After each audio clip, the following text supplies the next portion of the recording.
네, 북한 관련 이야기 좀 해보겠습니다. 북한이 서해 동창리 미사일 발사장의 발사대 증축 공사를 거의 마무리한 것으로 드러났습니다. 한편 최근 서해 연평도 앞 갈도에는 군사시설을 갖추고 122mm 방사포를 배치하는 등 위협 수위를 높이고 있는데요.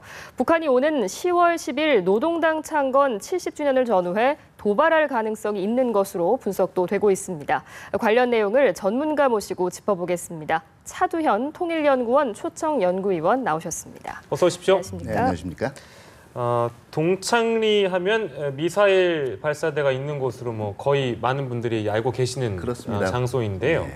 이게 그 50m에서 67m로 증축하는 공사가 마무리 단계에 접어들었대요. 그러니까 17m가 높아진 거잖아요. 그렇죠. 근데 네. 이거를 저희가 알아보니까 2013년부터 이 작업을 해왔다면서요. 네, 이미 공사 흔적은 뭐 예. 2012년 그 이전에도 포착이 되어 왔고요. 예. 본격적으로 이제 그 미사일 발사대부터 예. 해가지고 공사 흔적은 2013년부터 발견이 됐죠. 그럼 왜 높이는 겁니까?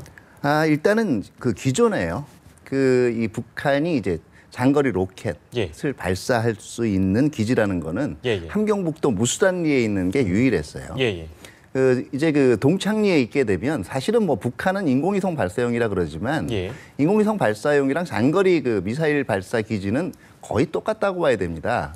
근데 대부분 이게 한 군데만 있게 되면 예. 궤적이 단순화가 돼요. 어. 가령 이제 그 무산리에서 쏘게 되면 항상 이제 보면 이 우리 쪽 지나가지고 동해를 지나서 예. 일본 근해 지난 다음에 태평양 쪽으로 가게 되거든요. 예.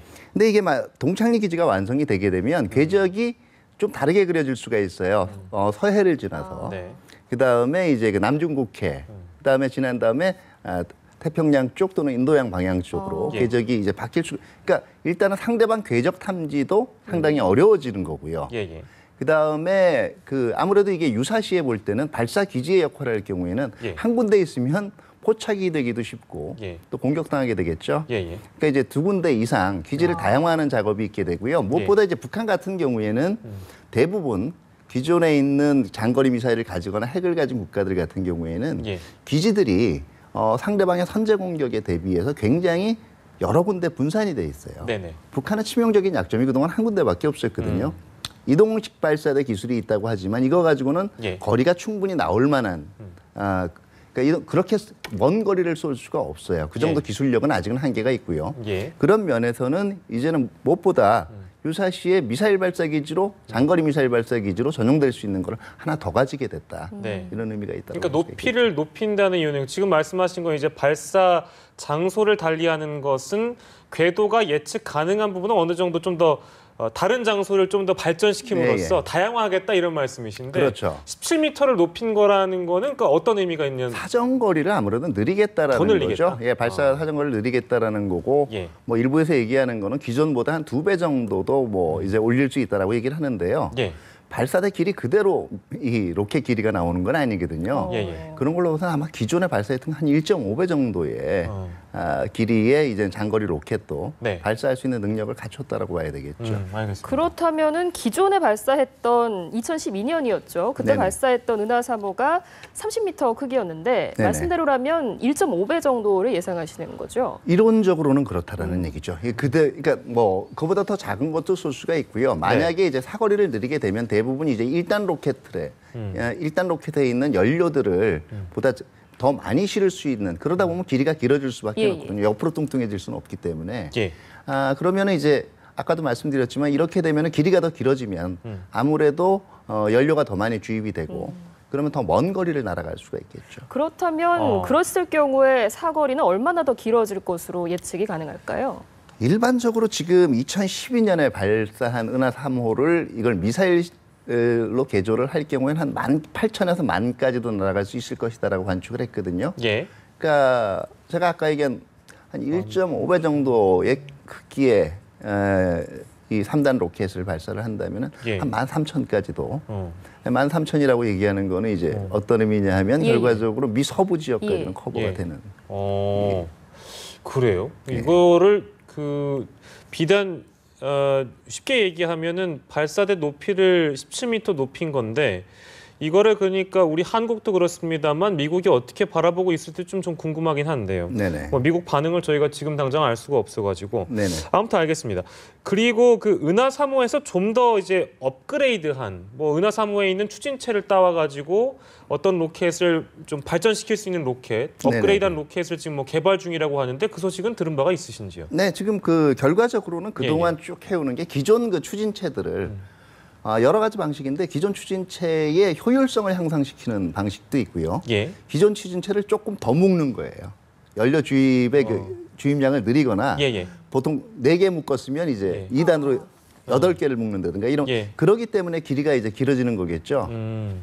그러면은 이렇게 엔진을 개량해서 로켓을 개발한다고 가정을 하고 또 네네. 지금 발사대도 증축이 마무리되어가는 상황에서 앞으로 실제 발사로까지 이어지려면 어떤 준비 작업이 더 필요한 겁니까? 네, 지금 현재 간축된 바로는 일단은 미사일을 이 발사대만 있다라고 해서 로켓을 발사할 수 있는 게 아니고 관제소가 있어야 되는데 예. 이건 뭐 이 같이 VIP 참석 전망대가 지금 관측됐다는 면에서는 이게 관제 시설로도 이용이 될 수가 있거든요. 네, 두 번째는 뭐 제가 제일 중요한 게 로켓이 올라가면 연료가 있어야 되지 않습니까? 네. 연료를 주입해야 되는데 주입하는 방법은 대부분 이제 그동안은 외부에서 이제 이게 굉장히 가연성이 높기 때문에 이 특수 시설에 보관을 해놔야 되거든요. 그 외부에서 이제 들여다가 주입을 하는데 관측이 잘 이제 눈에 잘 띄니까 이게 이미 지하화가 돼 있느냐 안 돼 있느냐에 따라서 이것도 변수예요. 그러니까 지하에서 이 연료를 주입할 수 있는 이 장치를 이미 여기다가 같이 건설을 했느냐 안 했느냐가 여부인데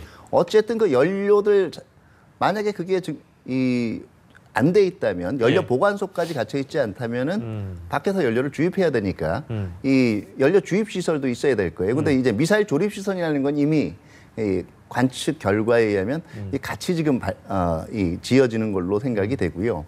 그 다음에 이제 미사일 발사하고 나면 화염이 엄청나지 않습니까? 그러니까 이제 이 차단 벽 같은 것도 설치를 해야 되는데 이 사실 만약에 지금 연료 주입 그 시설 문제만 해결이 돼 있다면 이 차단벽이나 이런 거 자체는 지금까지 이 발사대나 이런 거보다는 상대적으로 빠른 시간 내에 지어질 수가 있어요. 그렇기 때문에 지금 흔히 나오듯이 만약에 지금 조만간에 발사하겠다라고 하려면 지금 시설만 놓고 볼 때는 못할 건 없다라는 얘기죠.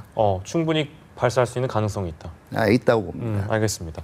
그 북한이 생각했을 때 또 우리가 이런 상황까지 다 분석을 해서 어떤 상황이나 조건이 갖춰졌을 때 북한이 올해 그러니까 특히 그 10월 도발설 아까 이제 허성 앵커도 얘기를 했습니다만 10월에 도발할 가능성이 높다고 얘기를 하거든요. 그건 왜 그런 겁니까?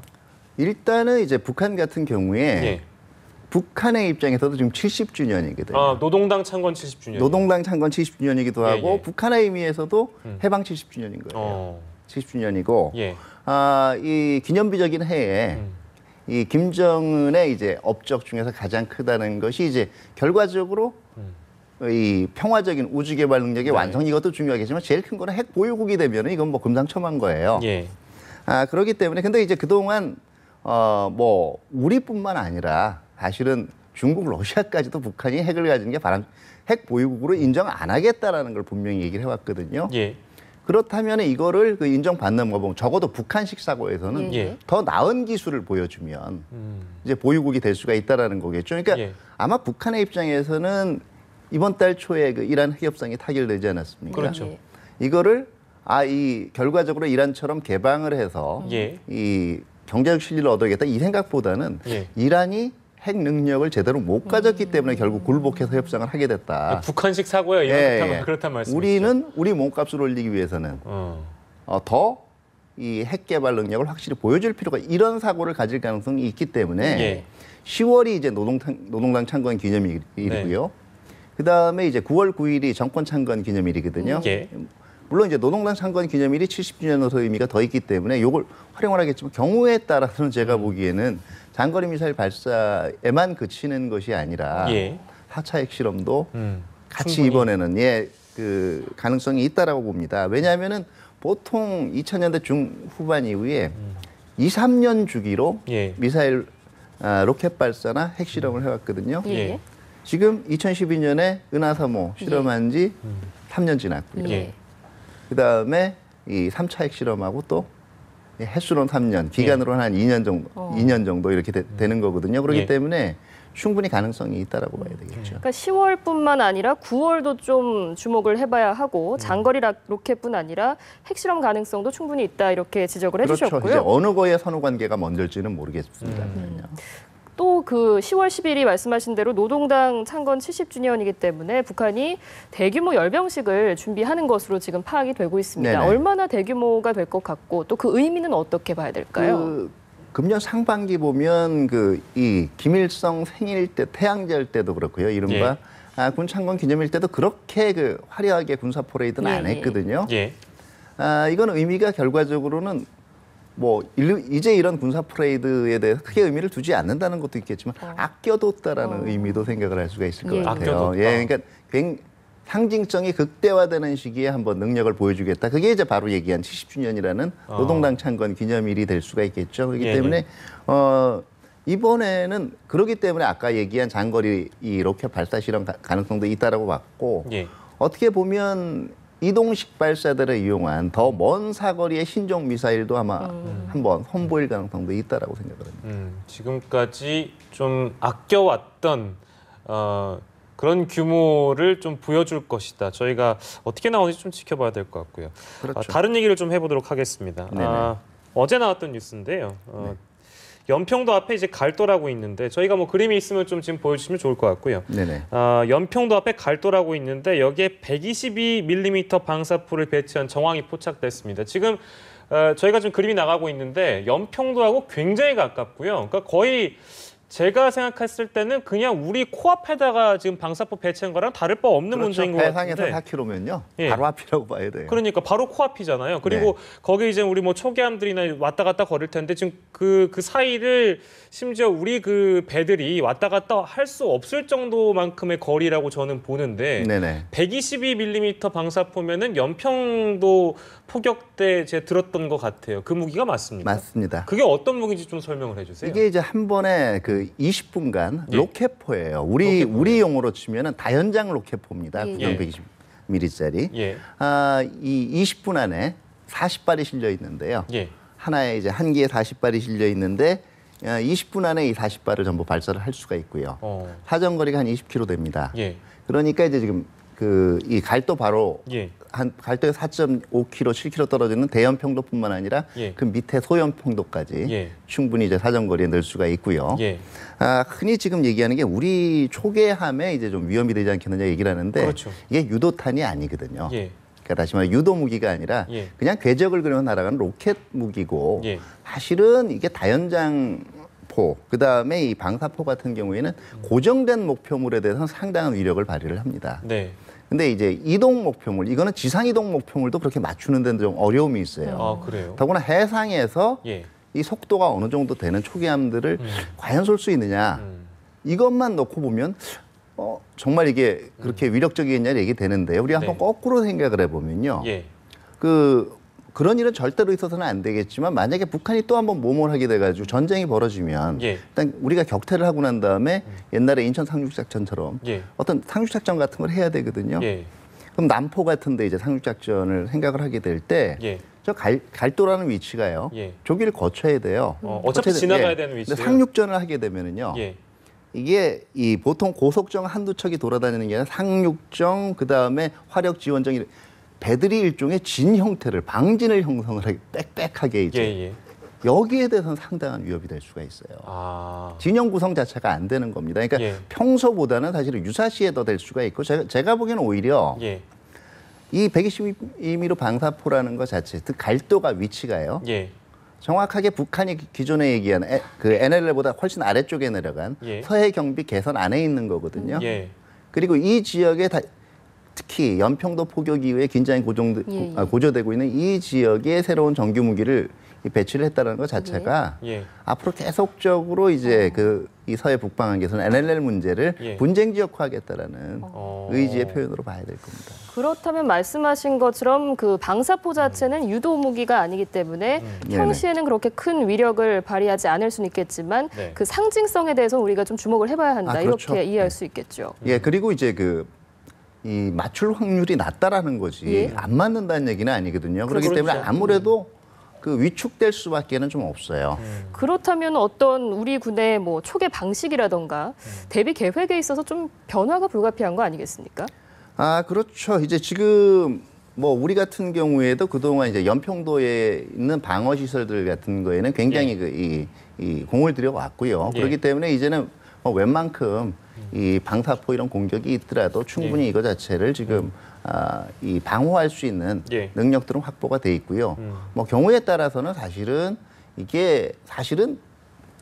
이 방사포가 발사되는 상황이라는 건 굉장히 심각한 상황이에요. 예. 연평도 또 한 번 2010년 같은 사태가 있는 거기 때문에 예.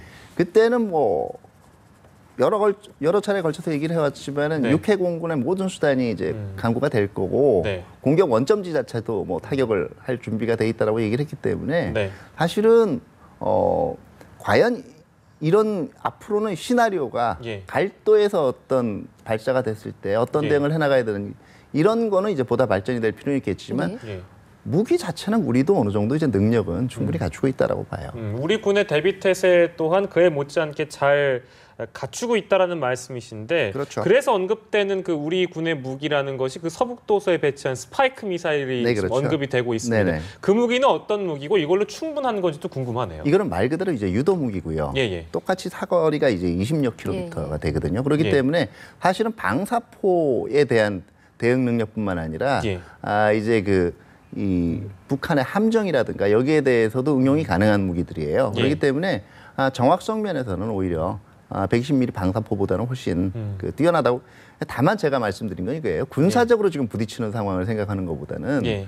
북한 자체가 이 상황을 일종의 분쟁 지역화하겠다라고 지금 들여놓은 상황에서 네네. 여기에다가 맞대응해서 인근의 전력 증강을 하는 것 자체가 예. 잘못하면은 음. 주변국이나 국제사회는 여기 정말 이거 어떻게 해결 봐야 될 때가 아닌가 하는 그러니까 어떻게 보면은 지금까지 된 데서 우리가 대비 태세를 더 확실히 하면 되는 거지. 예. 여기에 또 새로운 무기를 연평도에 또 갖다 놓는데 요건 조금 더 생각이 고려가 필요하다라고 봐요. 그러니까, 그렇게 되면 예. 오히려 북한이 말하는 그런 분쟁 지역화 전략에 또 휘말리는 게 될 수도 있습니다. 그렇죠. 여러 가지 면을 내포할 수 있고 지금 현재 그다음에 반드시 지금 갈도에 갖다 놨다고 해서 연평도에 그냥 딱 맞대응식으로 갖다 놓는 방식이 난지 예. 아니면 언제라도 유사시에 전개가 가능하게 인근 지역에 배치를 해놨다가 쓰는 것이 나을지 네. 이것도 한 판단을 해봐야 된다라는 거죠. 아무튼 우리 국방부가 어떻게 이제 대비 태세를 갖출지 좀 더 지켜보도록 하고요.